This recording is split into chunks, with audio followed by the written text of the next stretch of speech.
So, good morning, good afternoon, good evening, everyone. It's Amy Cunningham again with World Eating Disorders Action Day. And as promised, we are bringing to you another interview with a very esteemed member of the eating disorders research and clinical community. I'm so happy to introduce to you Professor James Locke, who is a professor at Stanford University in the Psychiatry and Behavioral Science Department, focusing on child and adolescent psychiatry. And he also has a vast clinical practice. He's a member of a number of organizations, including the Maternal and Health Research Institute. And there were so many awards listed on his page that I couldn't write them all down, but he did most recently receive an award for leadership and research from the Academy for Eating Disorders. Welcome, Dr. Locke. Thank you. So we have about 15 minutes and we have a number of questions we'd like to ask you. First and foremost, as you know, the theme of the World Eating Disorders Day this year, which is June 2nd, is Eating Disorders Can't Afford to Wait. Please tell us why this is so important and what messages you'd like to share with others. Well, I think it is really important.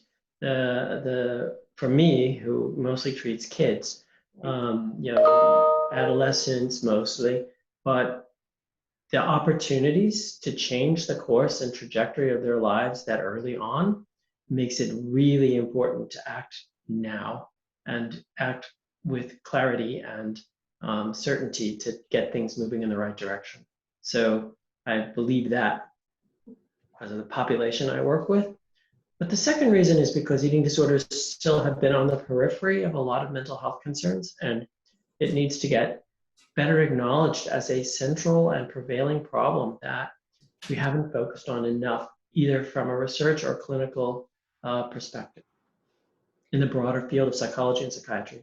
Okay, and actually, how do you think, what would be a step to help integrate these fields? Do you see anything practical that could be done? Well, one of the big impediments is that training programs for psychologists, social workers, and psychiatrists often don't include rotations that give clinicians experience with experts who know how to treat these disorders. They're sort of thrown in with everybody else, often without any true expertise in terms of clinical intervention for eating disorders. So that's one of the issues. And that's not just for the mental health side, that's also for the pediatric side or the medical side. So our physicians are also not getting that kind of support. Okay, thank you. Those are things that are concrete you could change. Absolutely, and they don't seem like they'd be that difficult. So maybe some policy advocacy work that we need to do there. Great. But yes, for the rest of the community listening, I have just met Dr. Locke for the first time, but I feel like I've known him for a long time. He wrote a very famous book called How to Help Your Teen Beat an Eating Disorder, along with Daniel LaGrange. When my daughter was 11, I read this book and it basically changed the course of how we move forward in treating her. So I'm super grateful for you and your colleagues for putting that together. What inspired you to write that book? Well, basically because I worked with so many families over the years, I was giving the same talk over and over again. And it was a talk that also Daniel was giving to the patients at his clinic in Chicago at the time. Mm-hmm. So it came to me that, well, wait, maybe this could actually be done in a more efficient way. I mean, I still will talk to families, but also when you're talking with somebody, they get a certain kind of heart of what you're saying, and then they can go back and read it and really process it with more time. They can get a deeper meaning of it. So the idea was to take what we try and communicate about what eating disorders are and how to treat them in a clinical evaluation and put it in a book so that parents could read it and really identify, oh yes, I see that. Mm-hmm. That's what my son is doing. That's what my daughter is doing. Oh, and this was what they mean when they say this kind of treatment and what its purpose is. So the idea was really to help parents consolidate a lot of information that's coming at them from all sorts of different directions. And I think you're on the second or third edition now, is that right? Yes. Well, I highly recommend everybody to go out and buy that book. And I have no conflict of interest at all here.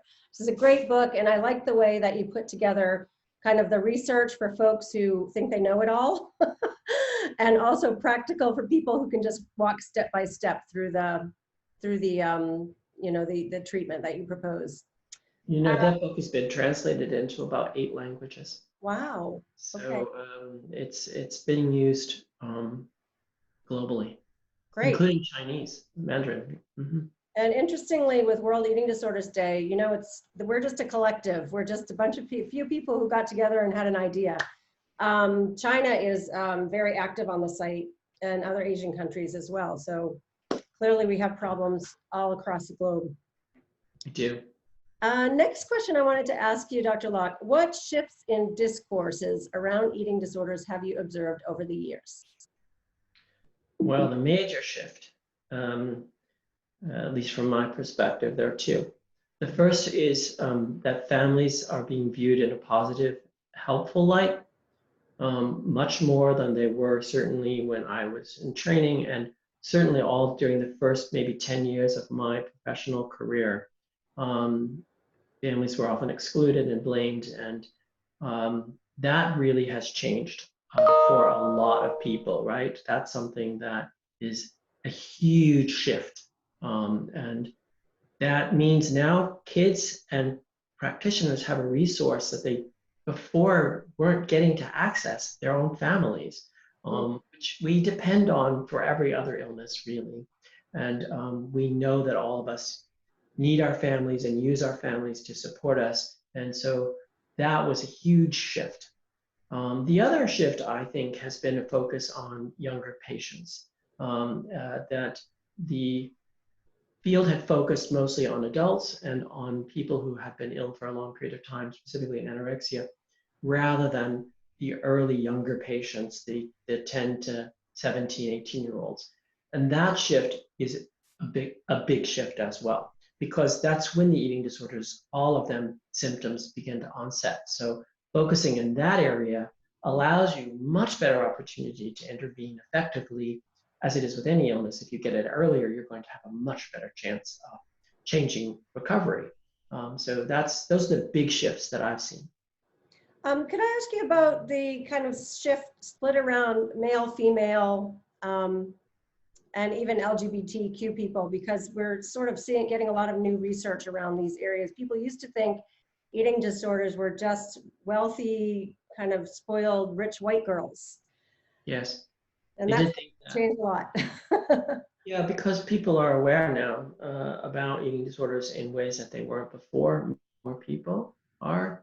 So we're identifying them in populations other than the one where it was a sentinel population, which you described. But that's certainly not. And the focus now on other groups, and boys, for example, and men, those are going to actually help us better understand the complexity of the illness, as well as, I hope, be more effective in our treatment as we understand the subtleties and the differences there.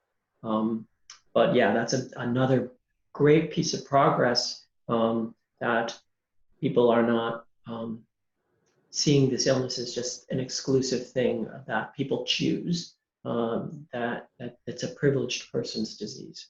That's really not the case. Not the case at all, exactly. Well, thank you for that. And Dr. Locke, what do you see as the biggest challenges in addressing eating disorders, both in the US and globally in the coming years? Yeah, for me, personally, I think the huge problem is access to treatments that are effective in a time-efficient way. And that means we have to have more capacity, more training of people to deliver these treatments, to deliver them well and effectively.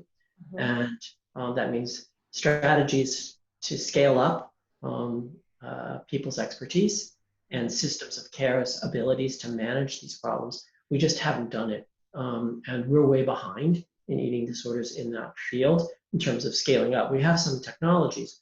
So the use of technology is going to be a huge tool in our toolbox of trying to increase the access to expert care, the use of remote technologies in terms of doing therapy at a distance and things like this. These things are all going to be helpful in addressing some of that.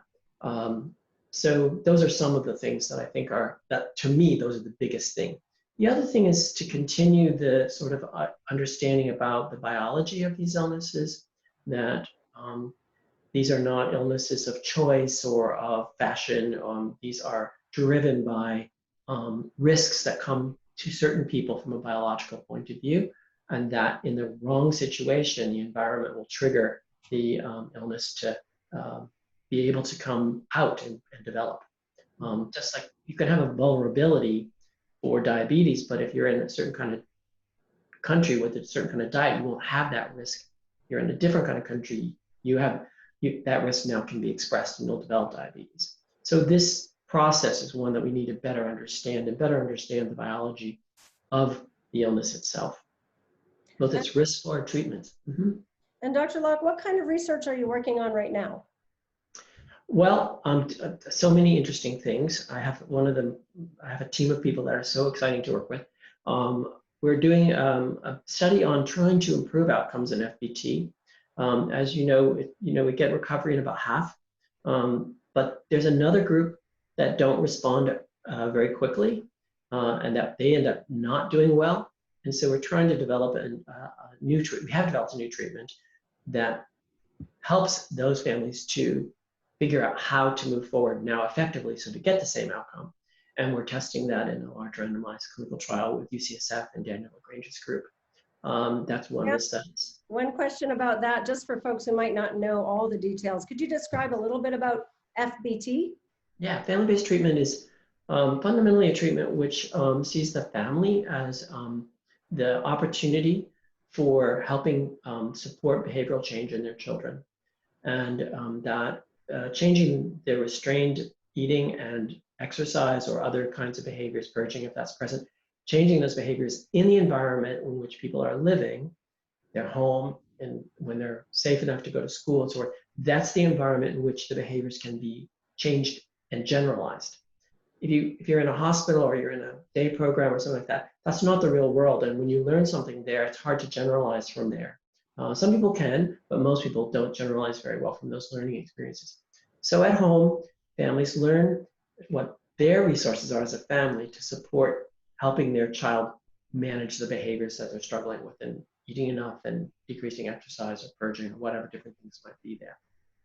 And then once that behavior begins to be manageable again for the adolescent, we want to help the family hand back that control in an age-appropriate way to their son or daughter so that they can get back on the adolescent track, which is what the goal is. And the last part of FBT really focuses on addressing the impact of having had this illness on their adolescent development and helping them move past that as a family and as an individual.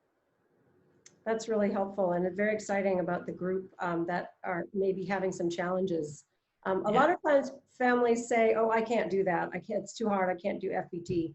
What would you say to those folks who have kind of an aversion right away? Well, I understand it. Number one, they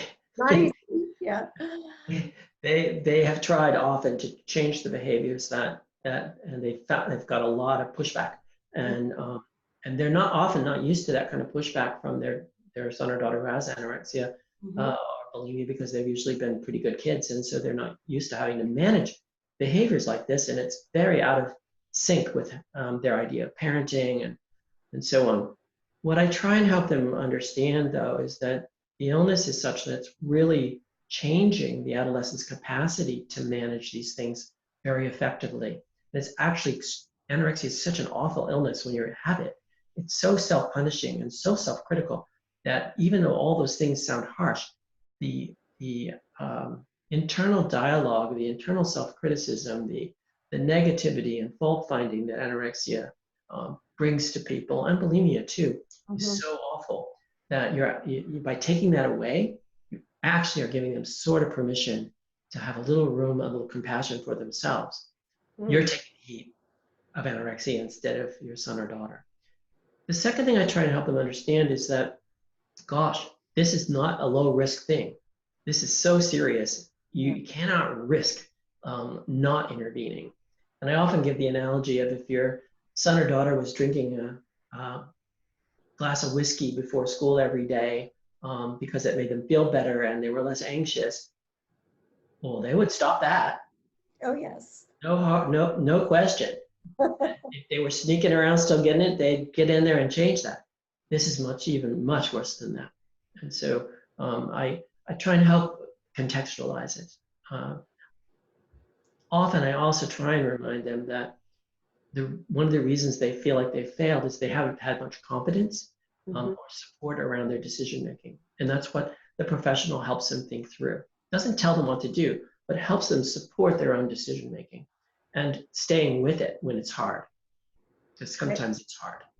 I can vouch for that. And my daughter was shaking her head, nodding her head when you were describing the way anorexia plays with your brain. And yeah, I think a lot of us can relate to that. So Dr. Locke, we're out of time, but I wanted to just leave a moment if you have anything else you'd like to add or any messages you'd like to give the wider eating disorder advocacy, family, individuals, the wider community.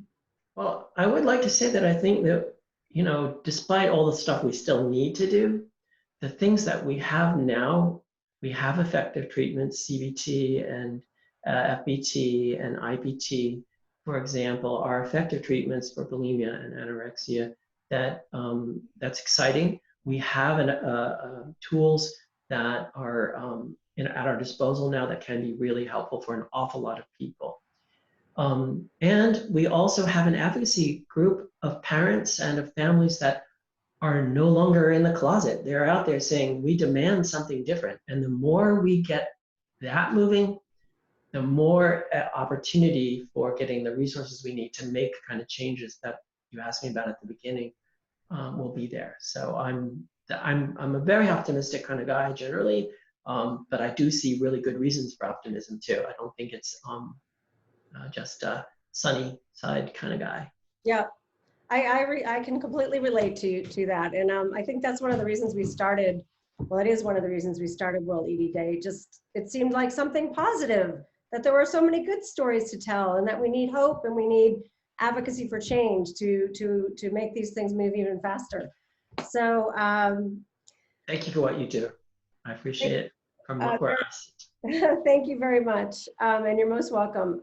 Thank you so much, Professor Locke. We'll be putting this up online in the next couple of days and running it again on June 2nd, and it'll be content on our page. Really, really appreciate your time. Thank you so much. It's my pleasure. Thank you.